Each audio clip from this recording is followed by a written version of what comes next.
Assembly will hear an address by His Excellency Ashwin Adin, Vice President of the Republic of Suriname. May I request protocol to escort His Excellency.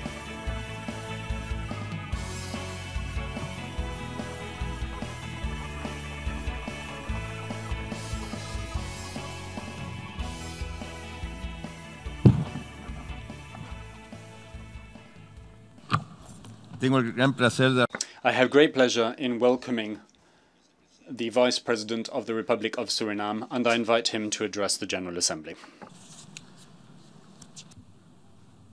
Your Excellency, Tijani Mohammed Bande, President of the General Assembly, Excellencies, distinguished delegates, Mr. President, on behalf of His Excellency, Desiree Delano Bouterse, President of the Republic of Suriname, I extend to you sincere congratulations on your election to preside over this 74th session of the United Nations General Assembly. I also take the opportunity to acknowledge Her Excellency Maria Fernanda Espinosa Garces for her skillful leadership of the previous session and wish her well in her future endeavors. Mr. President, diversity characterizes Suriname. This diversity is also manifest regarding the environment. Suriname is identified as the most forested country on the planet, committed to preserve 93% of our forest cover. Suriname is also recognized as the most carbon negative country alongside Bhutan. Suriname has a unique biodiversity. In 1998, we were the first country that's reserved for scientific and conservation purposes as a gift to humanity 11% of our land mass, that is 1.6 million hectares of our territory. An ambitious contribution also for that time. Mr. President, one can therefore understand that from our perspective, Suriname is, as many here today, deeply concerned about the effects of our changing global climate. Appropriately, we show solidarity with the government and the people of the Bahamas, as well as with others affected by the recent hurricanes.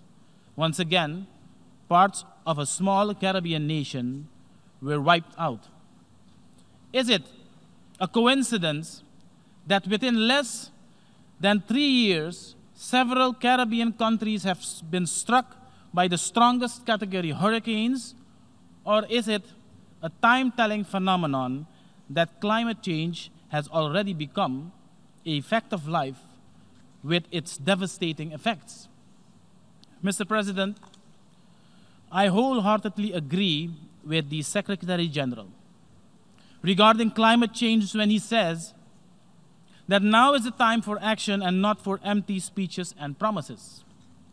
It is in this spirit that Suriname initiated and hosted the first high-level meeting for high forest cover, low deforestation HFLD countries in February 2019, because since 2007, HFLD developing countries have received under $2 billion in climate finance, less than 14% of all climate funds committed. At this conference, the Krutu of Paramaribo Joint Declaration on HFLD Climate Finance Mobilization was adopted, representing the collective interest of 27 participating developing countries, and these HFLD countries committed to take action and increase their access to climate finance to maintain their intact forests. Suriname is now mandated by this group to lead the HFLD developing countries in achieving the joint objectives as expressed in the Paramaribo Declaration.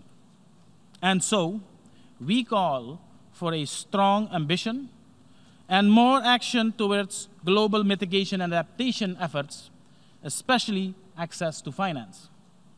Mr. President, the report by the Secretary General on the work of the organization underlines the worrying picture of the present state of world affairs concerning peace and security. Mr. President, stating that diversity characterizes Suriname also refers to Suriname having a population harboring at least 7 major world cultures.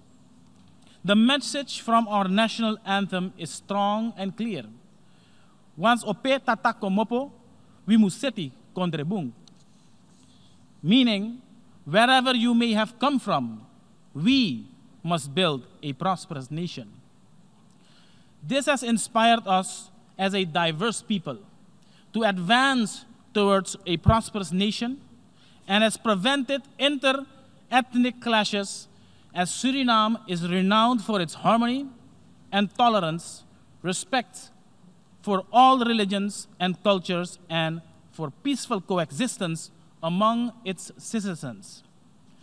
But also regionally, Suriname has always propagated and contributed to maintaining the Caribbean and the South American region as a zone of peace. Mr. President, at the regional level, we are confronted with tensions entailing mistrust among states, which for decades have been enjoying excellent political, economic, social, and diplomatic relations. In the Latin American and Caribbean region, countries for long periods of time have endeavored to preserve and promote peace, security, political stability, and social and political inclusion. Hence, Suriname reiterates the critical importance of respect for the principles of non-intervention and non-interference in the internal affairs of states, and underscores the relevance of the process of dialogue, diplomacy, peaceful resolutions of conflicts, as well as political and economic cooperation as building blocks for durable stability, peace, and democracy. In this regard, let me mention 7 notable points. Firstly, we applaud the recent steps taken by parties at the national level in the Bolivarian Republic of Venezuela to reach common ground through meaningful dialogue. Secondly, Mr. President, our colonial past has also presented Suriname with unresolved border issues at the western and eastern part of our territory. It is our conviction that we will find a solution to secure our territorial integrity in the near future. Suriname is intentionally chosen the path of dialogue to resolve these remnants of our colonial past. Mr. President, thirdly, dealing with the land rights of our indigenous and tribal communities, we have developed a roadmap aimed at legal recognition of these land rights within a Surinamese context. In response to the recent forest fires in the Amazon region, Suriname joined and welcomed the Letitia Pact as a call to preserve and sustainably develop this region. Here, we emphasized clearly the inclusiveness of all Amazonian countries as part of a living Amazon that compel us and these countries to rise above political differences, organize relevant provisions to secure the development of indigenous as well as the tribal communities, and uphold the sovereignty of countries and the sovereignty of the Amazon as a region. In doing so, we will continue utilizing the provisions under the Amazon Cooperation Treaty Organization, ACTO. Mr. President, we consider the ongoing trade disputes among major international players a serious challenge with far-reaching consequences for our local economies as well. In the same vein, we strongly oppose blacklisting and the arbitrary seizure of funds without due regard to the severe consequences to the economic stability of countries. These unwelcome actions remain major obstacles beyond the control of many nations. An atmosphere of trust and political will is crucial and should lead to dialogue and cooperation. Comparably, by the same token, we strongly disapprove of the continuation of the more than a half-century-old economic, financial, and commercial embargo against the sister Republic of Cuba and its people. Repeatedly, the vast majority of nations have taken a stance against this embargo. One may wonder if it's now, finally, not the time to understand that the continuation of these measures have been and will remain counterproductive. Lastly, Mr. President, with our extensive open borders and sparsely inhabited hinterland, Suriname is a victim of the trans-border illicit drug trade. The recent adoption of the National Drug Master Plan 2019-2023 is a testimony to our resolve to combat this illicit trade. An important component in this plan is international cooperation. Bearing this in mind, Suriname co-chaired the bi-regional partnership between the EU and CELAC on coordination and cooperation mechanisms on drugs, resulting in the adoption of a document that contains the necessary guidelines on the fight against illicit drug trafficking and drug-related transnational crime. Mr. President, concerning the youth, we all are witnessing today how young people are voicing their concerns with regard to their future, and they have the right to do so. As lead head for youth in the Caribbean community, Suriname strongly advocates for youth involvement as a prerequisite for sustainable development. Suriname has made a deliberate choice to meet that expectation. We pride ourselves in our intergenerational approach that provides opportunities for youth to engage and participate at all levels of decision-making. Here today, youth are an integral part of the Surinamese delegation as well. Mr. President, threats and propositions in achieving the goals of the 2030 Agenda for Sustainable Development have been the topic of concern. Every member state has their own challenges. In this regard, Suriname notes the economic stagnation that has come as a consequence of the fast and steep decline in world market prices of crude oil and gold from 2013 to 2015, thus significantly diminishing the foreign currency earnings of the Surinamese economy. And in response, the government executed a homegrown reform program. Homegrown because this government is cognizant of the fact that our main asset for development is our people. In 2010, President Bouterse envisioned and commenced a social contract with the people of Suriname.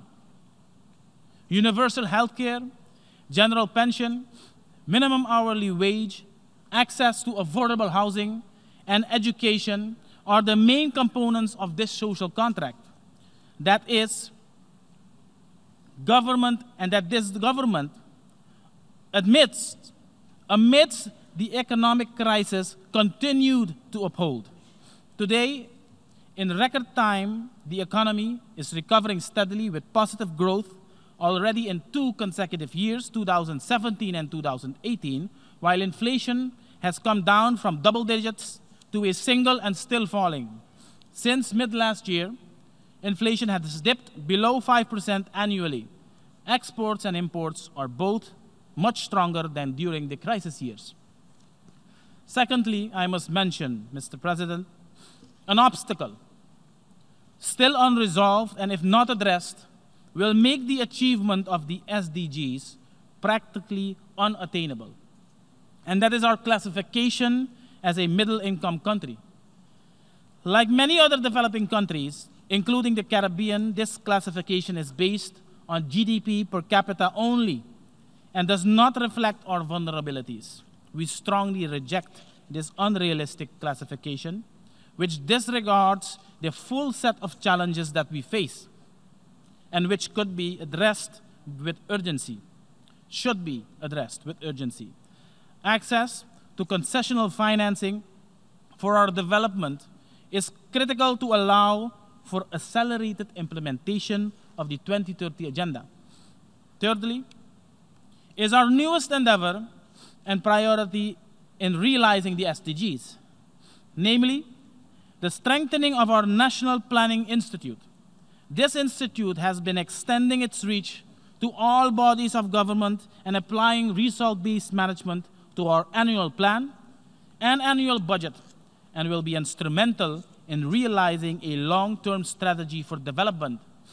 The strengthening of this core planning institute will greatly help in our challenge to collect, analyze, and deliver reliable data and statistics, and this will surely enhance the responsiveness in our decision-making, including the implementation of the 2030 Agenda, and therefore has become one of our highest priorities.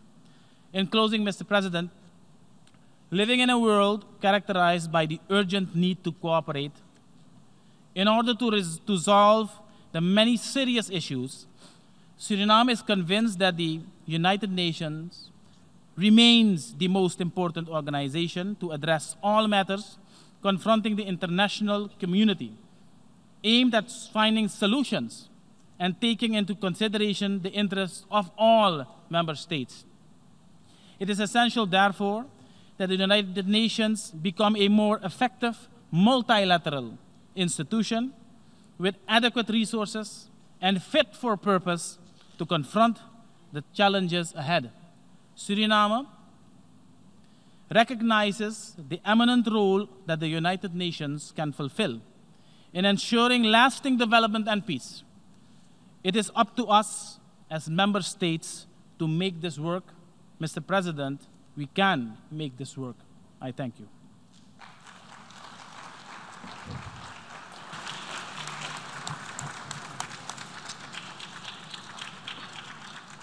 On behalf of the General Assembly, I wish to thank His Excellency Ashwin Adwin, Vice President of the Republic of Suriname, for the statement just made, and I request protocol to escort His Excellency.